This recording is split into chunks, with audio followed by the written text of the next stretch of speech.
Many Spaniards have no idea of who the forgotten heroes who rest beneath this gravestone are. Buried in the cemetery of La Florida are some of the people of Madrid who gave their lives in 1808 so that this city might become the capital of a free nation.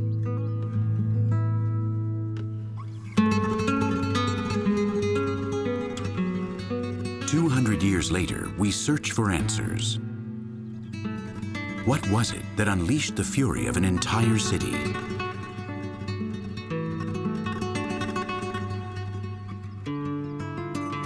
What role did the monarchy play? What happened at the doors of the royal palace and on the streets of Madrid?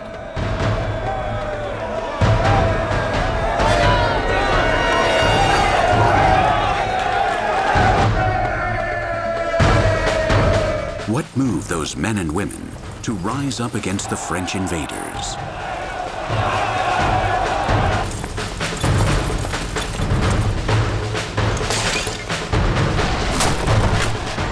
This is the story of a city that fought for its freedom. Whoa!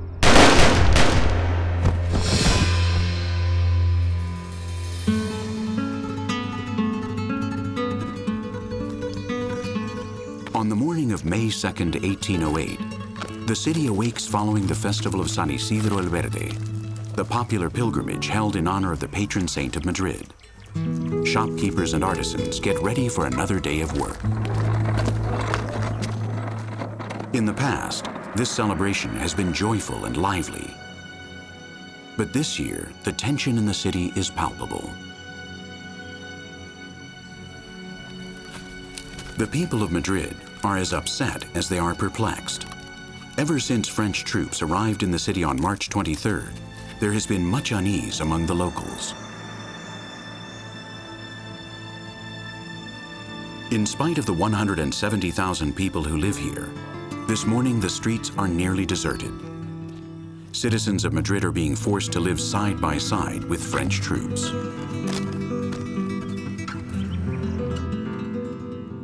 The monarchy is an institution in crisis. Carlos IV and Fernando VII are in Bayonne Palace in France, the prisoners of Napoleon. Only 3 members of the royal family remain in their palace in Madrid: Princess Maria Luisa, Queen of Etruria, Prince Antonio, and Prince Francisco de Paula. But rumors abound that today they too will be taken to France.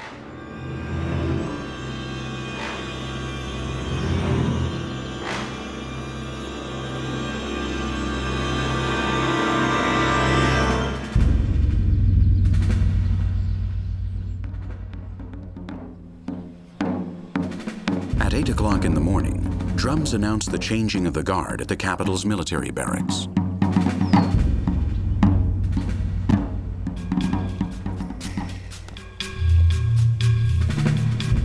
Meanwhile, the first small groups of people start to gather. The usual bums and vagrants are there, but they're being joined by agitators who have been trying to turn the locals against the French for days now. They don't seem to be organized, but in fact, it will be quite easy to convince others to join their cause. The news reached the people through the press. At the time, there were only 2 newspapers in Madrid, El Diario de Madrid and La Gaceta de Madrid. But most people found out by word of mouth, due to an extremely high illiteracy rate. A huge number of common people did not know how to read.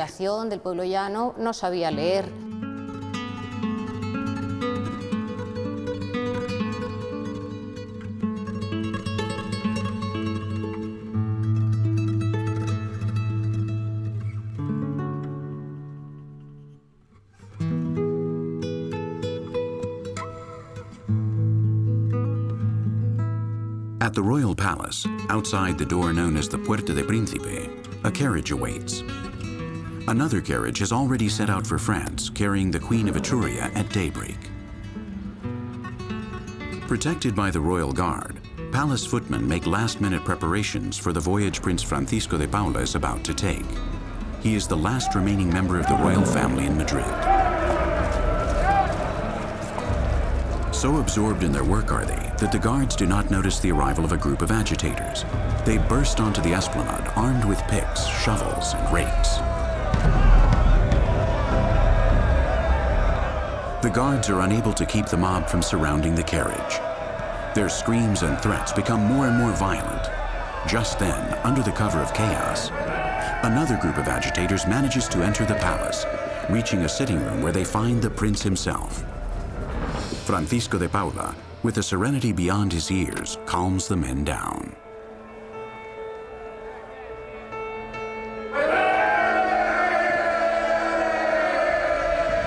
Meanwhile, outside the palace, the first shouts are heard from the people. Traitors! They've already taken our king. Death to the French.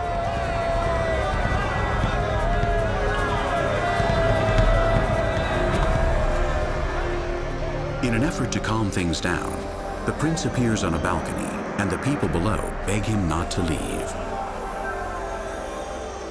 For a moment, it seems as though the situation is not going to worsen, but nothing could be further from the truth. The revolt has begun. The situation in Spain, and particularly in Madrid, where the king and his court were located, was a state of chaos, because who was in charge? Carlos IV had left, so had Fernando VII. There was a general sense of unrest. The French were camped out surrounding Madrid. French generals and marshals were going after what they wanted. There was a feeling of unease. There had been lots of small flare-ups between locals and the French. And the last straw was when the rumor began to circulate that the prince and princess, the last remaining members of the royal family, were going to be taken away.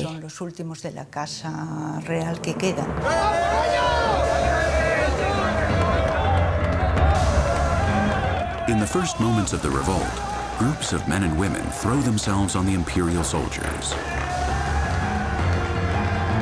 All over the city, the hunt for the French begins. Anyone with enough spirit and strength attacks the first Frenchman he sees. The people's fury and rage boils over.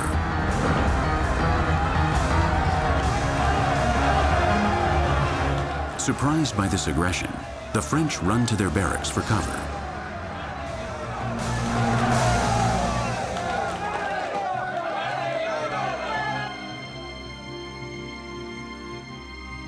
News of the scuffle reaches General Murat, Grand Duke of Berg, commander of the French forces that occupy Madrid. He responds with a show of force.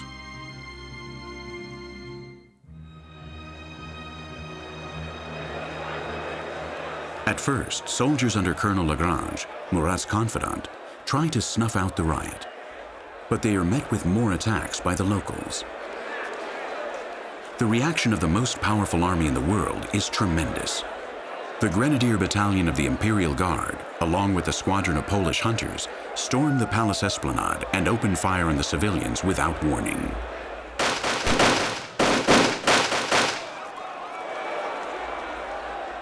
The unexpected attack succeeds in breaking up the mob, but the insurrection is broken out, and there is nothing that can stop it.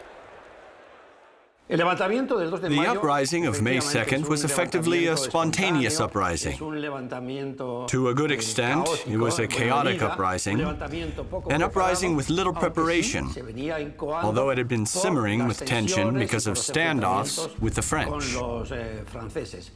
As with all revolutionary movements, there was an aspect of persuasion. There was a breeding ground. But of course, the spontaneity of the 2nd of May is indisputable. In Spain, there was a, shall we say, national conscience, which led to a consideration of the French as usurpers who had to be stopped. What happened was that, naturally, those who rose up had no idea what they were starting. But then, when the Bastille was attacked on July the 14th, 1789, the agitators there didn't know they were starting the French Revolution.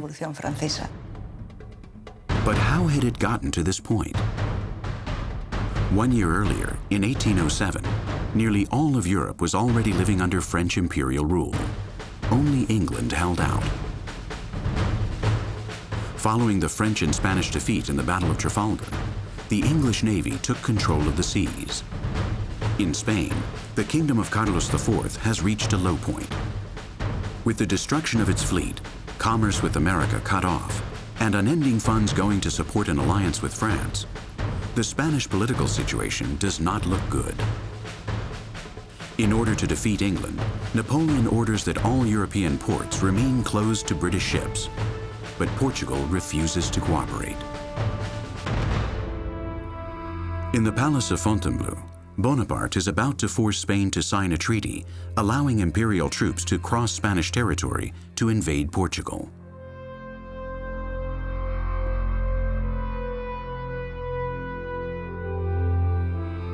In exchange for permission to cross the country and for military aid, the treaty provides for the distribution of Portugal as spoils of war. The Algarve, which comprises a full third of this land, will serve as payment for Spanish Prime Minister Manuel Godoy.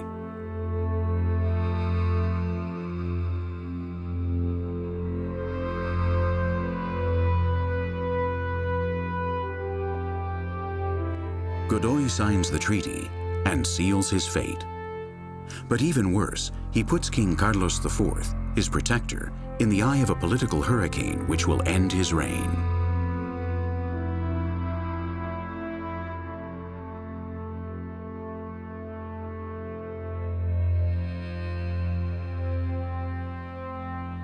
As for Napoleon, this is his first step towards conquering the Iberian Peninsula. The arrival of imperial troops was possible under the protection of the latest in an endless series of accords between Napoleon and the Spanish court, the Treaty of Fontainebleau, sanctioned October 27, 1807. And the first French military corps crossed the border headed towards Portugal as dictated by a strategy called the Continental Blockade, which had been drawn up several months earlier by Napoleon. It came to signify the path the war took over the territory, and to a greater or lesser extent, both on land and at sea, it meant an economic war.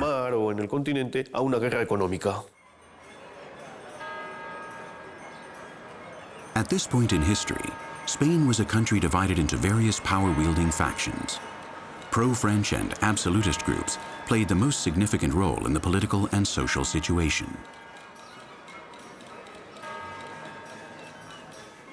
Inside Bodin, the oldest restaurant in the world, memories still linger in the air. Here, heirs to the Enlightenment gathered to discuss a modern Spain in line with their enlightened ideas.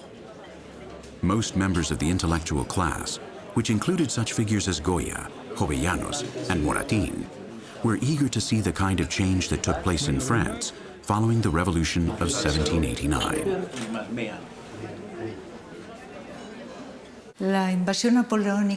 Napoleon's invasion cut short all of the reforms that had been occurring in Spain throughout the 18th century. And what's worse, it divided the educated class. It divided the enlightened elite. Some of them immediately formed part of what was known at the time as the Spanish Resistance, and others came to be known as pro-French. Those who followed King Joseph were called disloyal, Josefinos, or traitors. But the lines are not completely clear.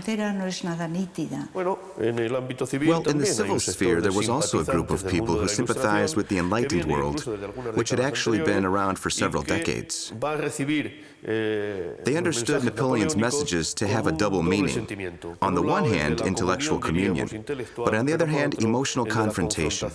They were patriots, and when the conflict broke out, in many cases they identified more with their Spanish side than they did with their intellectual obligations. When the brutality of the uprising, or Spanish reactionism, is sometimes insisted upon, we must remember that at that time Napoleon was an imperialist. He had very little to do with an enlightened France or with the opening up that took place there in 1789.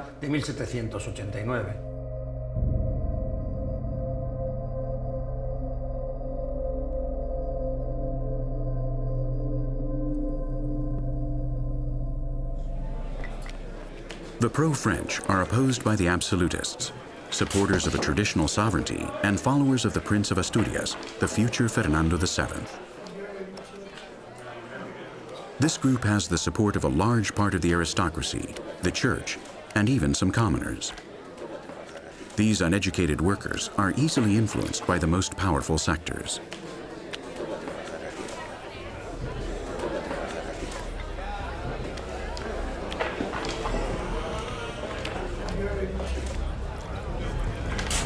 On October 18, 1807, in accordance with the terms agreed to at Fontainebleau, General Junot's troops crossed into Spain on their way to Lisbon. 3 months later, 3 more French military corps crossed the Pyrenees.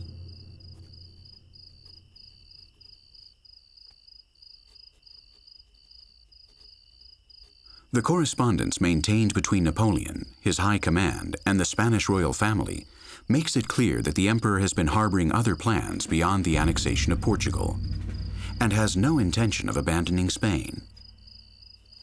But in spite of the evidence at hand, Carlos IV continues to consider the French army an ally.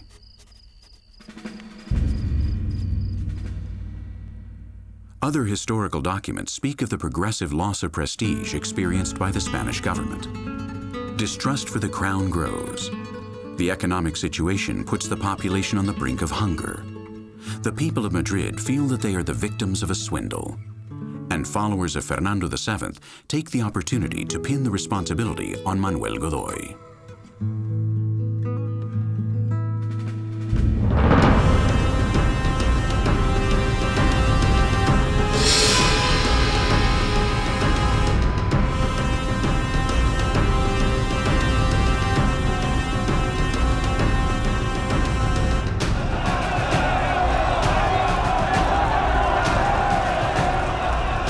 The conspiracy under Fernando VII would come to a head between the 17th and 19th of March with the ousting of Godoy in the Mutiny of Aranjuez.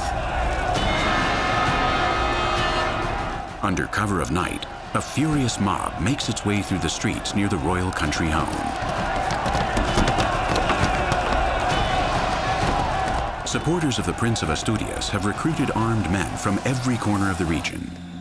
They attack Godoy's palace screaming, "Death to the traitor."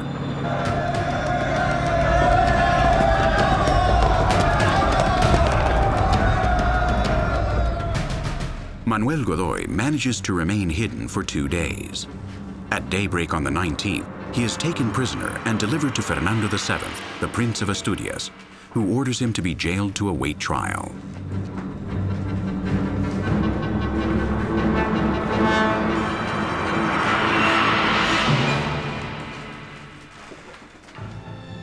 As of this moment, and until April 21st, Manuel Godoy, the all-powerful minister of Carlos IV, will remain shut away in the castle of Villaviciosa. He will be released only to leave Spain, never to return. The unpopularity of Manuel Godoy had reached such an extraordinary level that news that he had been captured at Aranjuez and that Fernando VII was the new king was met with a wave of enthusiasm.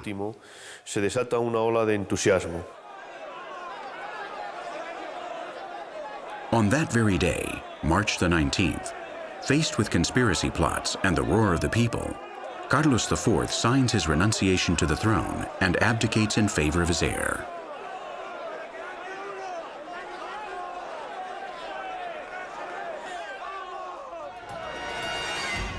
Fernando VII will reign for less than 2 months. Meanwhile, the French siege is closing in on Madrid.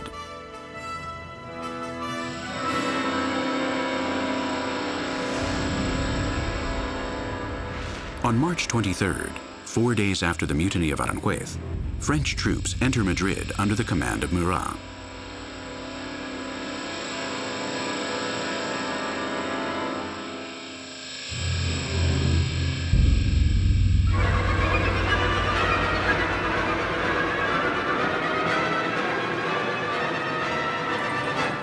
In addition, 30,000 French soldiers still posing as allies set up camp in the small towns that surround Madrid.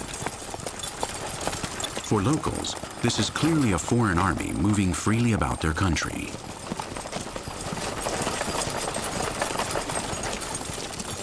The Observation Corps of Gironde under General Dupont were spread around the outskirts of Madrid. There were various divisions.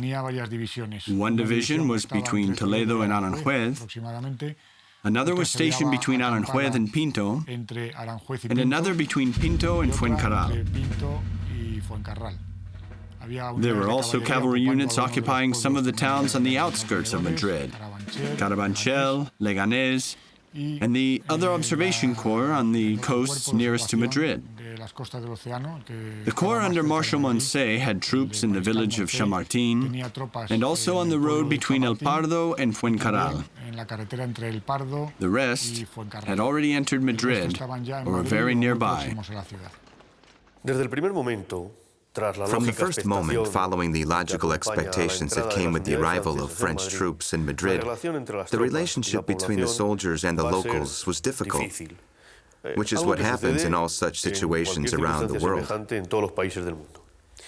People were afraid that prices would go up because of a rise in demand. They were afraid that there would be a shortage of provisions. And of course, there were rivalries in determined areas where they lived side by side, in taverns and other public places between civilians, and these soldiers who were continually viewed as foreigners. They seemed less and less like allies and more like an occupying force, which led to a kind of tension resulting in the death of 6 French soldiers in a variety of fights during the last week of March. Predicting possible friction between locals and French troops, the authorities make their first announcement in Madrid, requesting that people take in the invaders as friends. Nothing can prevent these altercations. The General Hospital of Madrid would have to outfit several rooms in order to attend to soldiers wounded in street scuffles. Que dichas tropas en el tiempo que permanezcan en Madrid y sus contornos sean tratadas como lo son del íntimo aliado de su majestad, con toda la franqueza, amistad.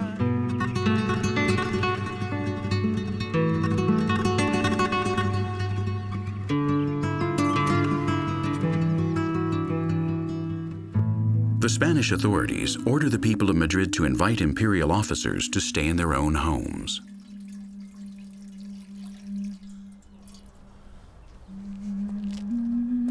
In spite of hostile feelings, many Frenchmen will be saved by their hosts during the uprising.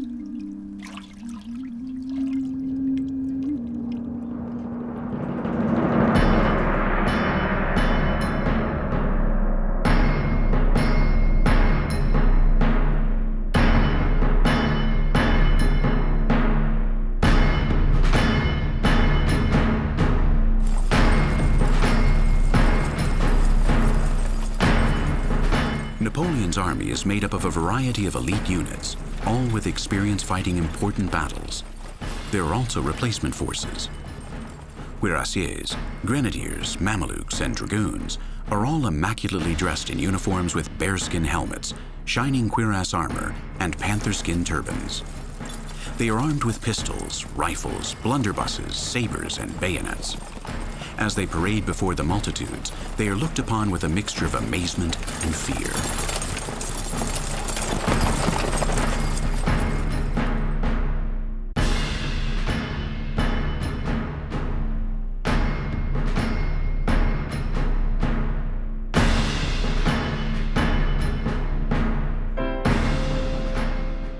The press of the time, the French Moniteur Universal and La Gaceta in Madrid, are being deftly directed from a base in Paris.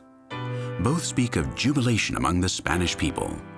Actually, the reality on the street is quite different.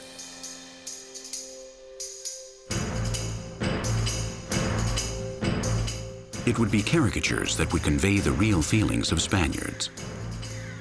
They appear as an audacious instrument for struggle in a time of censorship, using satire, fear, indignation, and the courage of the Spanish people as tools of reflection. More than ever, the people need a king who represents the interests of the nation.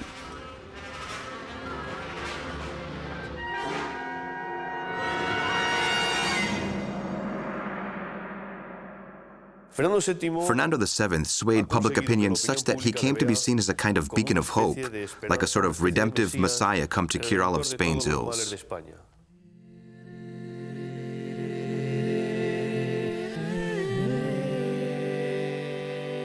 On March 24th, Fernando VII returns to Madrid as King of Spain. Popular enthusiasm spills forth, and bells ring out all over the city. Fernando VII, el deseado, the desired, has arrived.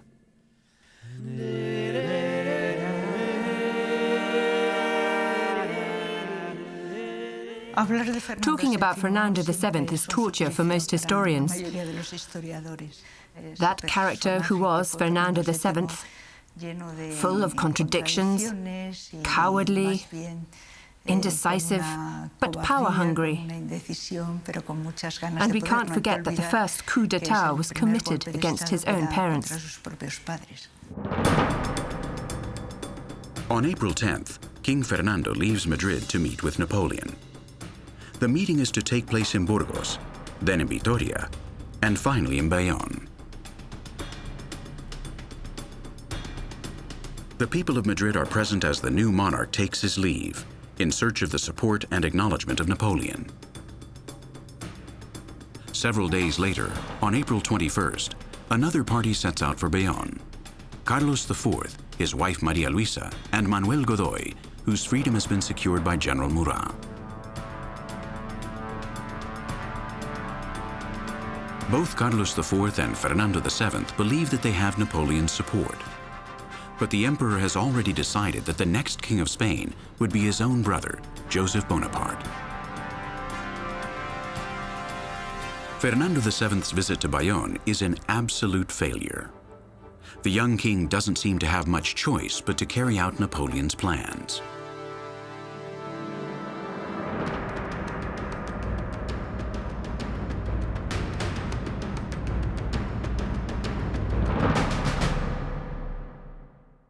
As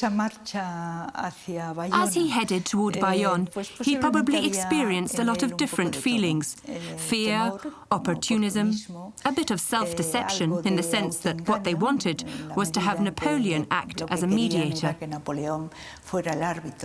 But it is known that once he reached Bayonne and stood before Napoleon, Fernando VII wasn't exactly brave, no. There was even a moment during the war when he actually congratulated Napoleon for the victories he had won over the Spanish people.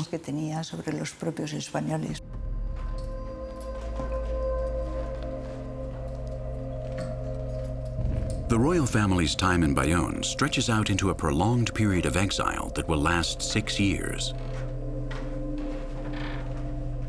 Spain's situation is desperate. The French army is based in Madrid, and the Regent's Council appointed by Fernando VII to govern in his absence is nothing more than a toy in the hands of General Murat. The age-old differences between Godoy, Carlos IV, and Fernando VII lead to a dead-end situation in which they are forced to back down. In the end, the ephemeral King Fernando returns the crown to his father, who in turn hands the kingdom over to the emperor. Napoleon's plans have come through. All that remains is for General Murat to receive orders to complete the invasion of Spain by taking Madrid. I don't think Fernando VII was totally misled. I don't know if he had any other choice faced with Napoleon, the owner of Europe and the owner of, as he put it, the great army he had at his disposal, the most important army in the world. I think he was going to be taken prisoner and that he would remain in that condition for several years. I don't think he was tricked, but that he knew he had no other choice with the emperor.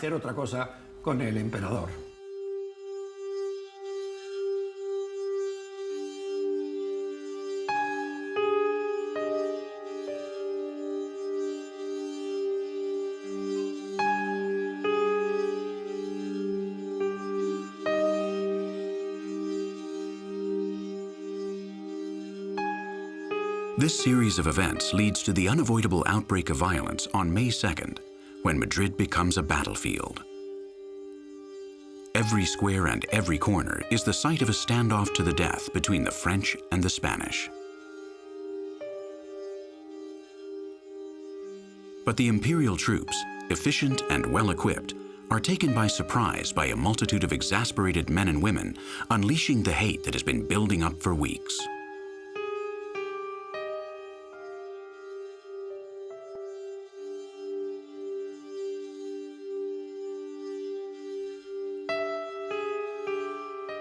people take to the streets trying to prevent the submission of Spain. Every round of gunfire is met with the slashing of knives and the throwing of stones. The number of victims grows quickly. 200 years later, there are still those who wonder if the outbreak of violence was totally spontaneous. But however it came to be, the death of hundreds of people in the streets of Madrid has been interpreted from as many different angles as there were factions, parties, and interests gambling for the destiny of Spain on that May morning.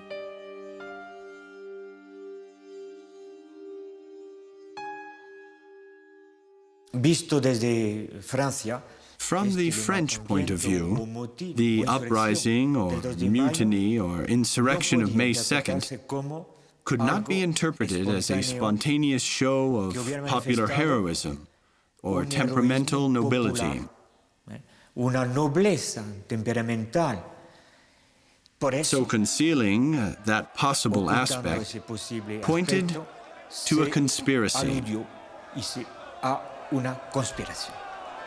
And that conspiracy was attributed to a somewhat undefined entity called the Fernando Party, or Party of Fernando, as he expressed in a letter he sent. What is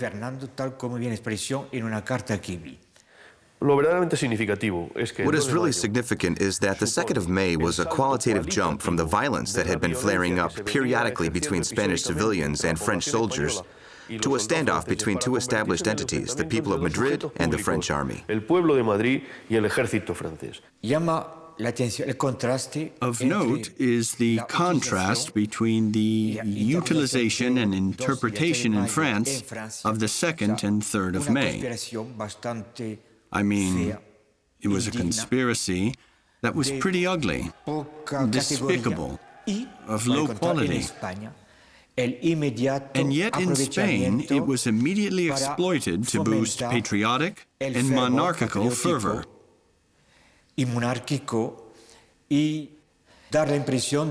this gave the impression that the Spanish people had revolted, had been awakened through this small group of local insurgents in the capital. The Spanish army has orders not to intervene. But at the artillery headquarters, Captain Pedro Velarde decides to act.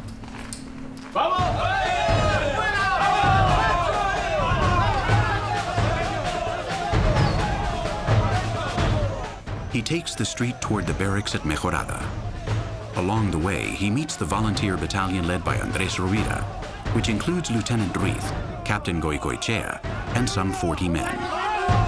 They are gradually joined by civilians armed with shovels, pitchforks, and hoes. This makeshift battalion takes the road to the artillery park of Monteleón, in the spot which is now the Plaza del 2 de Mayo.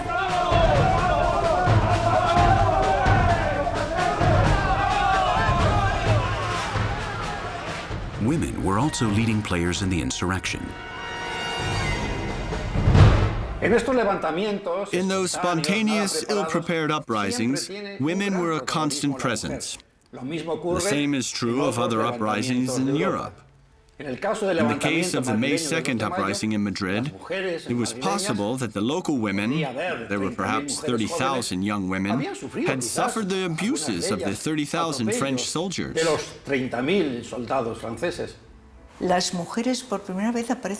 the first time, women are identified by their names and surnames. This is not only because they were quite fierce, in fact, I think they have always been fierce women, but because for the first time we have a list of women with names and surnames which stand out in a truly unique and important way.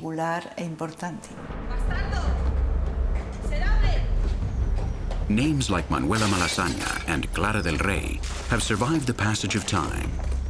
But there were many women who tackled the French soldiers at street level and from the rooftops. The face-off between the Imperial Army and the people of Madrid was one of cannons versus flower pots.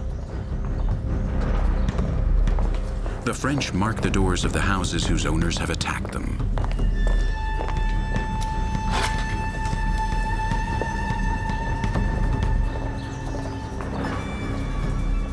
When the struggle ends, punishment squads go in search of those responsible. They will be imprisoned and taken to the barracks, where they will be judged en masse with no guarantee of fairness or justice. Overwhelmed by what has taken place, the Regents' Council makes a new announcement demanding that the people of Madrid cease to revolt. But it is already too late.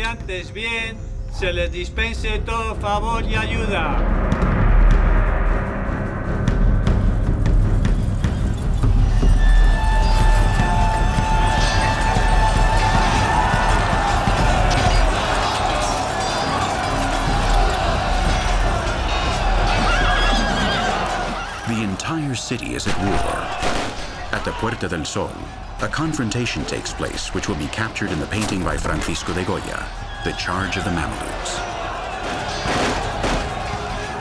The painting illustrates the violence of the clash between the Mamelukes of the French Cavalry Corps and the people of Madrid, who were put to the sword by these armed horsemen.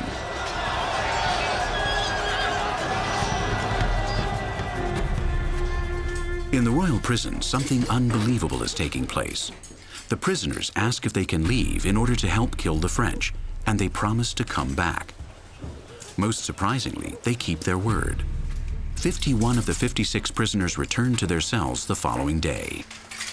Of the 5 who do not come back, 3 are assumed dead, another is gravely wounded, and the 5th is never heard from again.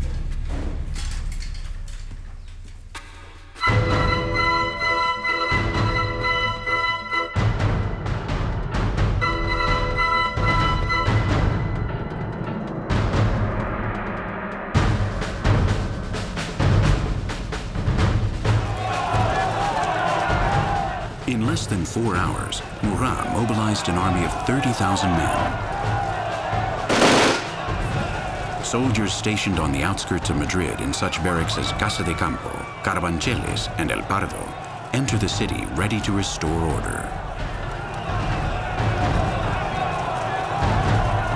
But even though the revolt will not continue much longer, the rebels are still prepared to fight. News travels of the Spanish army's desperate resistance in the barracks at Monteleón.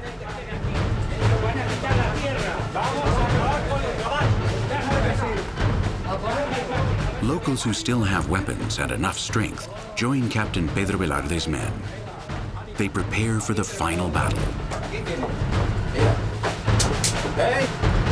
In other parts of the city, Imperial troops have restored order, and they begin to detain the rebels.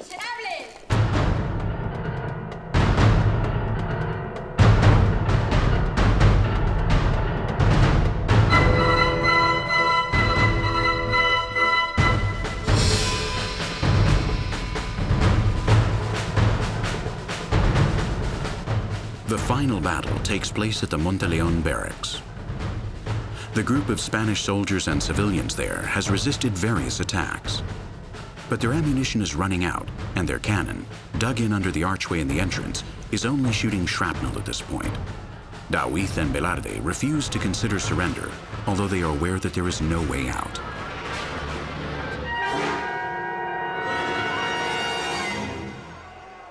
Finally, Colonel Lagrange gives the order. 1,800 men from the 6th Infantry Regiment form a line of attack and crush the insurrection.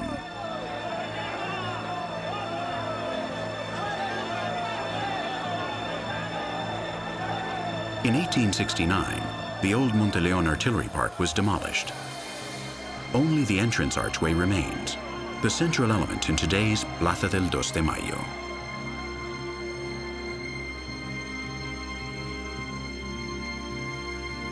Under the arch, this monument pays tribute to Luis Daoiz, Pedro Velarde, and all the citizens of Madrid who were here for that date with destiny on the morning of May 2nd, 1808.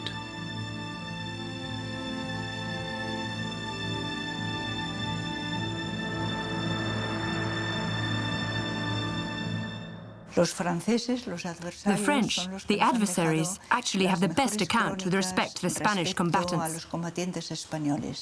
Not only guerrillas, but more especially Spanish soldiers who followed the acts of treason from their regiments, refusing to surrender.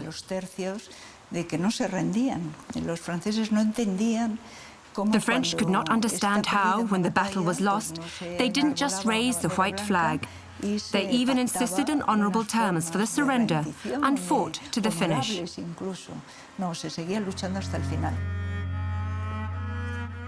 The deaths of Daoiz and Velarde caused a great commotion and was captured in numerous paintings and engravings in the 19th century, like this triumphal funeral carriage by Yusef Ribelles.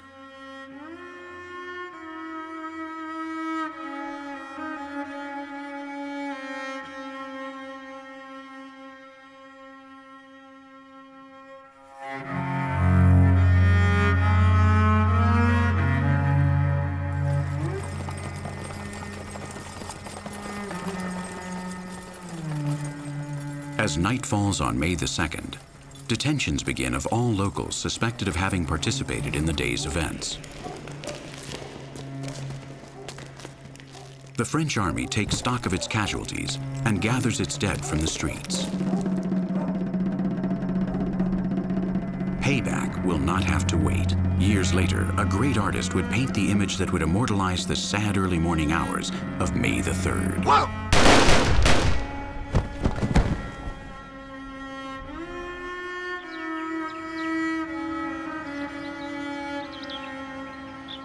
This monument stands on the Paseo del Prado in Madrid. It honors all Spanish citizens who died on that spring day 200 years ago.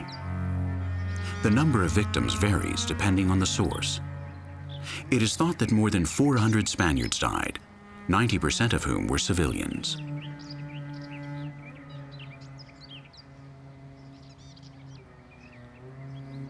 French casualties were calculated by the invaders themselves, and as is usually the case, politics casts a shadow of self-interest over the numbers and facts.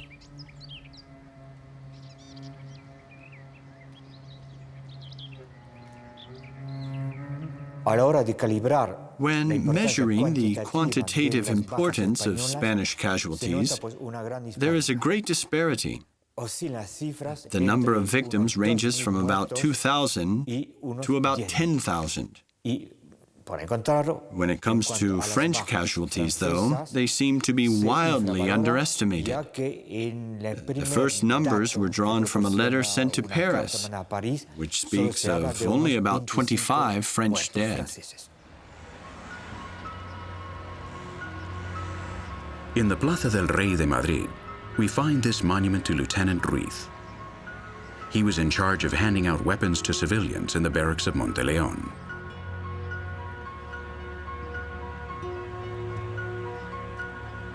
His image symbolizes the union between the civilians and soldiers who rose up against the French on May 2nd, and who continued fighting even after that date until the last French soldier had crossed the Pyrenees.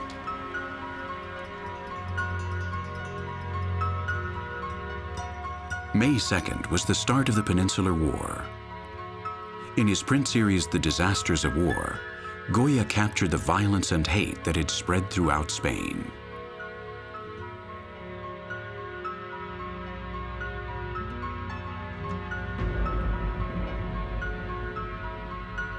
Spanish troops had fewer arms and supplies than the French, but with the help of the people, they triumphed. Rich and poor, clergy and laypeople, noblemen and commoners came together to drive out the invaders. From among their ranks came a group of celebrated fighters, the guerrillas. They attacked French soldiers tirelessly, laying the groundwork for the modern form of guerrilla warfare. That makeshift army, headed up by men like Espoza and Mina, the Empecinado and El Cura Merino, caused thousands of casualties for the enemy. Most importantly, they destroyed French morale. I believe that Napoleon underestimated, or wasn't familiar enough with, the Spanish people's capacity for resistance. He thought crossing Spain was effectively going to be a triumphal march, much like it had been in other parts of Europe. But the Spanish already had a sense of national community. They felt they were part of what would later be a nation. They were going to rise up like no other place in Europe had risen up. Napoleon acknowledged this when he withdrew from Santa Elena saying that the Spanish masses had behaved honorably.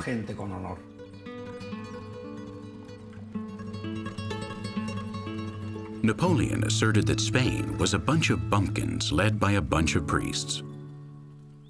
His own brother Joseph I warned him in a letter that he was mistaken and that his glory would meet its end in Spain.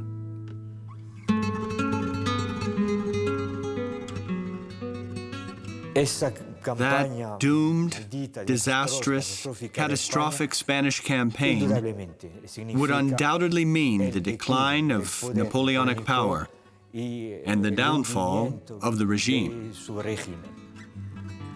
Following the Battle of Baylen, Napoleon's first defeat, the opinion held by French troops could be summed up like this: fortune for the generals, ruin for the officials, death for the soldiers.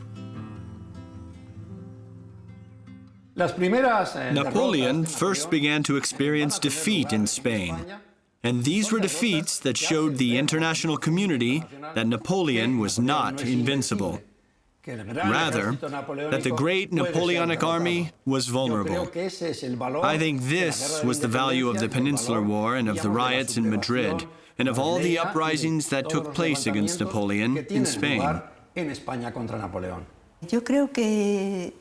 I think now that history has toned down the role played by the Spanish army. We have to remember that Baylen, significant because we won in that July battle, caused a stir throughout Europe. That was the first time that Napoleon's army had been defeated. It showed that Napoleon was not invincible. It was terribly symbolic.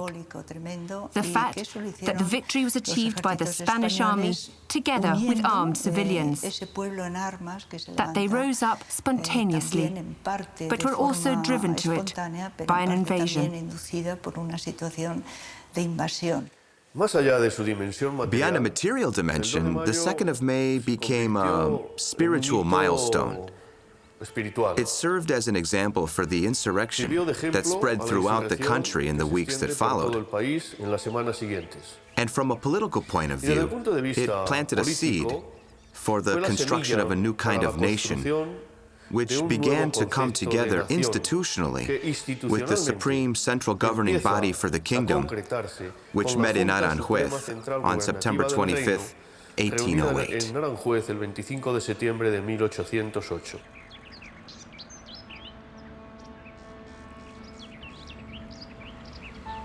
Facts and statistics explain what happened, but they cannot tell the story of the emotions that filled the hearts of every citizen of Madrid who rose up against the French. The Spanish people, starting in Madrid, in Móstoles, rose up against the invading army because they felt like a nation. And that led to a constitution, the Constitution of Cádiz in 1812. For the first time, sovereignty was given to the people. That is to say, for the first time, the people had the power to make decisions about Spain.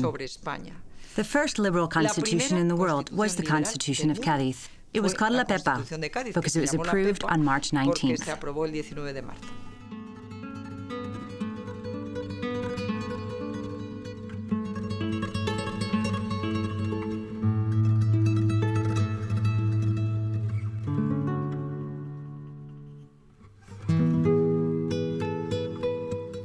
It all happened 200 years ago. The Spain we know today is the result of the hard work and sacrifice of these people and of other heroes too often forgotten.